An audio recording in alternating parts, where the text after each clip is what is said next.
Hello there, Aries. Welcome to your reading. So, you've got some really interesting images that came up when I was shuffling out this spread for you.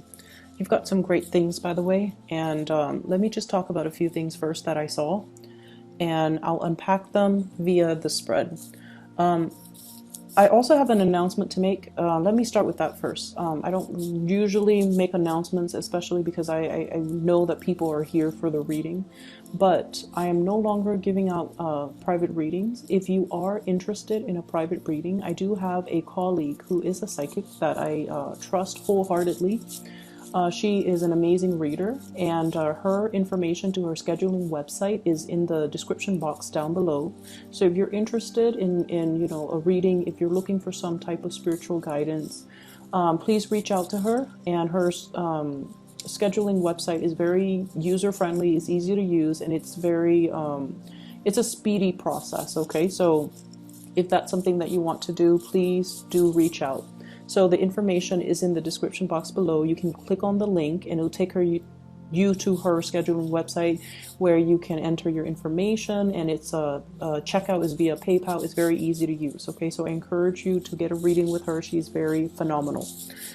So when I was shuffling out the spread for you, what I saw was I see this tunnel. It's underground and it's a long tunnel, but there is this really beautiful pinkish white light at the end of the tunnel. And I see this puppy. He's a black he's a black puppy with some white spots on him.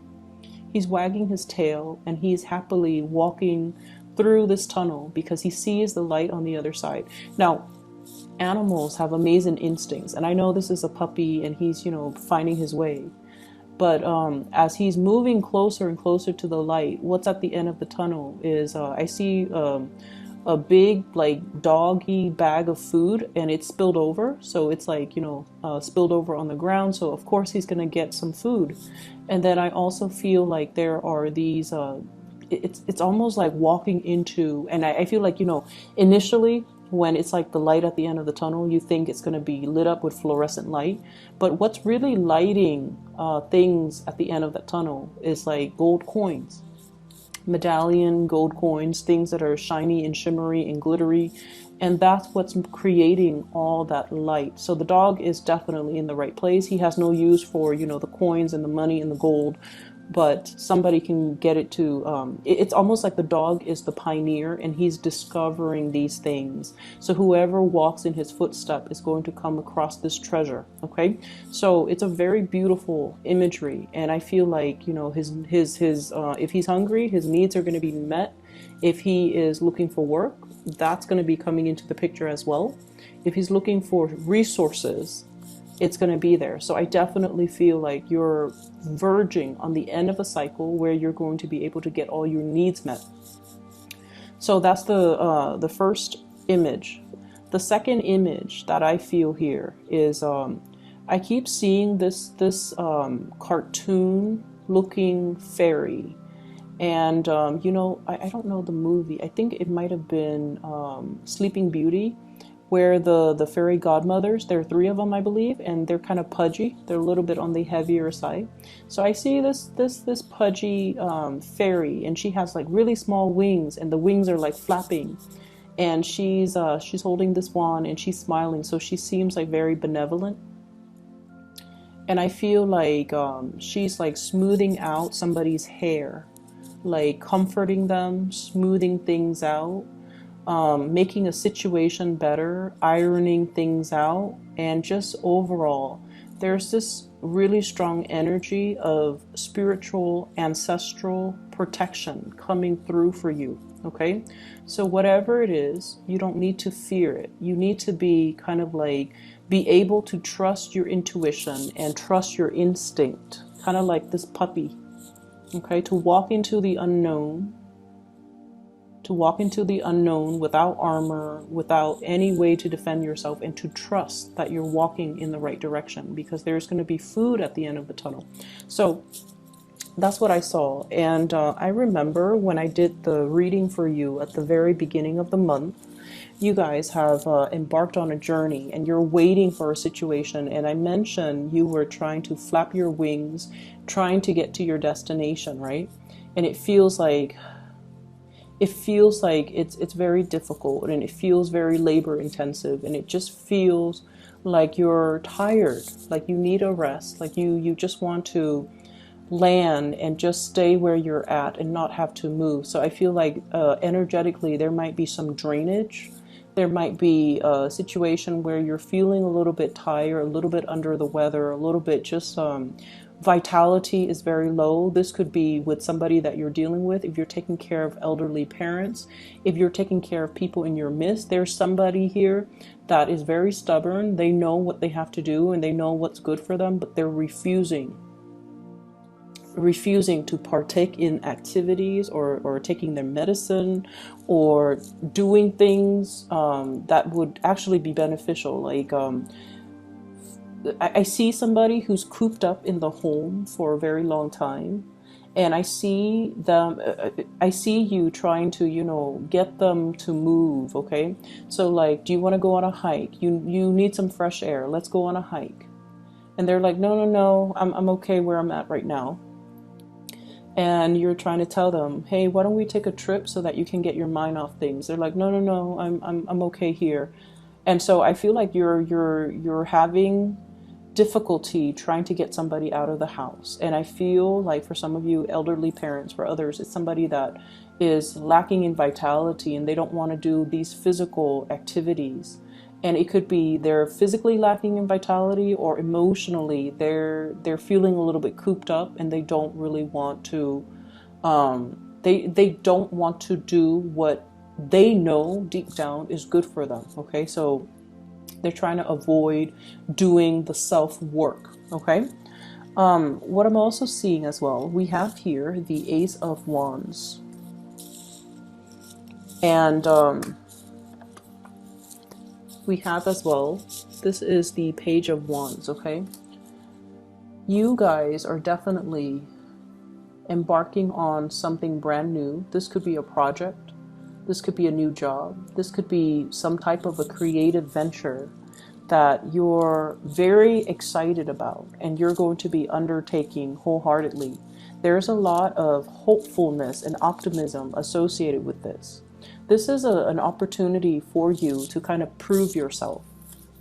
No longer a child, protected and coddled. We're now becoming a little bit more, you know, we're growing up and we have skills that we want to display to the rest of the world. Okay, so I feel like you're embarking on a brand new journey, and I feel like it's forcing you to step outside of your comfort zone a little bit. But I do sense that you have a lot riding on this, and I also feel like you're going to be, it's in your element, you know, fire signs, the suit of wands, it's in your element, which basically means you're going to transition into it very naturally, without any type of hurdles to overcome, without any type of a learning curve, without any type of I want to say without any type of setbacks. Okay, so if you've been fearful of doing this in the past, or if you've been feeling like, you know, once again, self-esteem, I don't know if I'm ready for this just yet. Maybe in 2 years, maybe in 3 months, you know, I need to get myself prepared for it. If for whatever reason you've been holding back, and now you feel like, I'm going to do this and I feel like it's the right time and I'm going to embark on it wholeheartedly and I'm going to show my skills. So I definitely feel the learning curve is not going to be a problem for you. There isn't a learning curve. It seems to me like it's more like a straight path. Okay. And we also have as well the straight shooter. This is communication, contact, a lot of exchanges over wide distances. So I definitely feel a lot of communication, a lot of interaction back and forth via electronic communication, emails, text messages. What I'm seeing as well, I see many of you are keeping in contact with a lot of people, okay, going back and forth. And I do see as well, I don't know why there's this mirroring energy here, but I feel like there's a lot of going back and forth, a lot of communication, a lot of long distance communication. And so make sure, and I do see geographical distance as well, but it's going to hit the mark. Okay, so this is a card that traditionally facilitates travel and movement and communication in general. The way that it's coming out, they're saying that you're going to hit the mark, so the distance is not really going to matter. Things are going to be arriving very, very smoothly and transition very smoothly for you, so you don't have to worry. And there's still, okay, the mirroring energy makes sense now. There's some type of a spiritual protection. I mentioned before the ancestral protection, and it's almost like whatever hits this mirror is going to bounce back. Okay, so if it's malintention, it's going to be sent back or boomerang back to the sender. So if you've been dealing with any situation where you feel like you have to shield yourself, or if you have to kind of keep your opponents at bay or try to keep the negativity, away from you, I feel that there is going to be some reprieve from that, and especially there's going to be some type of divine protection where it's going to bounce back that energy and it's not going to energetically affect you. So there's a lot of protection coming through from the spread. I feel like in a mundane sense, for example, if you have a deadline and for whatever for whatever reason, if you fail to miss the deadline, for example, I feel like, the divine protection can come in a way where the deadline is pushed back because so-and-so that was supposed to be there to review the final product happens to be sick. So you have like that extra day to get things done. So it's like buying time. Somebody is stepping in, and it's divine protection that is going to allow you to extend a deadline to a later date that's more to your liking. Okay, and I also sense as well, if there has been like some type of mistakes that you have made in the work environment, something minor, like a typo, like if you're publishing like a manual and there's a typo, and it's going to be, or on a PowerPoint presentation and you're going to be in front of the entire work crew giving this PowerPoint presentation and there's like a glaring typo. I feel like there might be some technology malfunction, no one sees it, and then there's an element about saving face. Okay, so I feel like you have some people behind the scenes working to kind of buffer you against whatever negativity, against whatever errors, against whatever typos and things like that. So you do have some really good things, and I feel for whatever reason, whenever I see the spiritual protection, I feel like they always come in because there is a reason for it. So needless to say, be very, very careful about, doing your work diligently and making sure that whatever you put forward is the best my apologies for that noise. Whatever you put forward or whatever you put out into the world, we still need to be mindful that it has to be a good or a desirable representation of us. So it doesn't alleviate us from, dashing, assignments off in the middle of the night. You still have to do your due diligence and you still have to do the work. The spiritual protection that is behind you is to facilitate that process, but it doesn't alleviate you from doing your fair share of the work. But I definitely see you're being helped and you're being coddled and you're being in a situation where you are divinely protected. Okay? What I have here is the Four of Cups and the Seven of Cups, and both the 4 and the 7s are very, very spiritual numbers. They are indicative of healing. They're indicative of, as well, healing others. Okay, the healer and the teacher is what I'm sensing here. And I do sense there's a major difference here. This is about somebody who wants to maintain their distance. Okay, they're not going to get emotionally involved in other people's problems. They say their piece and they kind of leave it alone. They don't let the emotional undertones affect their decision, or they don't get pulled into that emotional space where they're looking at things so subjectively that they're not able to see the forest for the trees. And then we also have the 7 of Cups. This is like that empathy and that sympathy, wanting to do things for another person, feeling things so deeply where we feel like we have to step in and intervene. So there is this opposition here about you needing to protect your energy and needing to not get sucked into other people's emotional flare-ups or even emotional trauma. So if you, for example, have been doing a lot for other people, if you're somebody in your work environment that is doing all the work, or that's like, you know, the go-to person when people have problems and when people are dealing with emotional crises in their life, if it keeps happening over and over and over again, you kind of have to take the stance of, you know, loving detachment, okay? Not wanting to get involved, knowing when to push things away, and knowing when to energetically not let other people's issues affect you. If it's their problem, it's their problem. As much as we want to get involved, we kind of need to preserve our energy and need to draw very clear boundaries, okay? I mentioned 2 weeks ago, there was this guilt, and I feel like it's coming into the picture.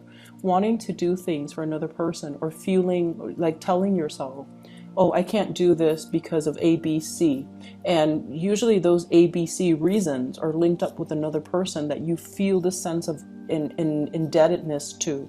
So I don't know, for some of you, I feel like somebody helped pave the way for you. Somebody provided something so that you could do something else.